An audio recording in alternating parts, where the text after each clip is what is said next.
Kia ora, I'm David Chaston with 90 at 9, brought to you by interest.co.nz, as we get everything you need to know in 90 seconds at 9 o'clock with news. Global equity markets have essentially bounced back, consigning their earlier ructions to just a summer wobble. But first up, there was another full dairy auction early today.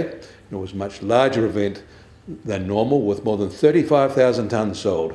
Overall prices rose 0.5% from the prior full event 3 weeks ago. More than a quarter of the volumes, though, were for skim milk powder, which fell 2.7%. More than half of the volumes were for whole milk powder, which rose 2.4%.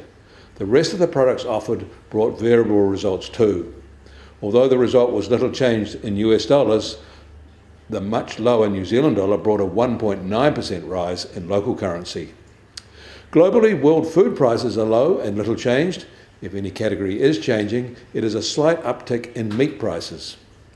In the US, the data released overnight was largely positive, assisting the financial market recoveries. While none of this overnight data was important on its own, the combination supported the sharp mood change. The earlier suggestion of imminent recession in the US may have only been from summer keyboard warriors. I know we've mentioned this before, along with the reasons, but the Chinese steel rebar price is turning into a bit of a rout with extended sharp dives. It is now down almost 23% from year-ago levels. The copper price is wavering too. In fact, aggressive price discounting in many Chinese sectors has become the norm and casting a pall over general business conditions there. It probably can't go on like that without widespread enterprise failure.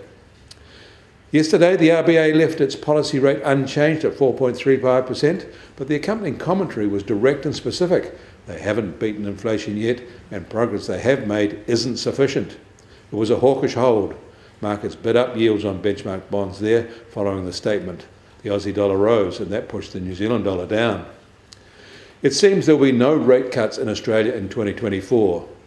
What will be now of interest is whether financial markets take the RBA guidance on board in its pricing. And join us later this morning when the Stats New Zealand will release the June labour market report for here.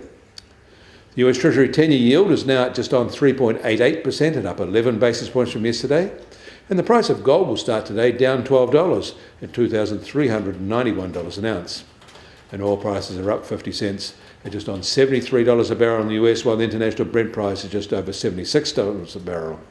And the Kiwi dollar starts today up 1/4 cent from this time yesterday at just on 59.6 US cents. Against the Aussie, though, we're down 20 basis points at 91.1 Australian cents. Against the euro, we're up 30 basis points at 54.5 euro cents. That all means our trade-weighted index starts today at 68.2 and up 20 basis points. You can get more news affecting the economy in New Zealand from interest.co.nz. Kia ora, I'm David Chaston, and we'll do this again tomorrow.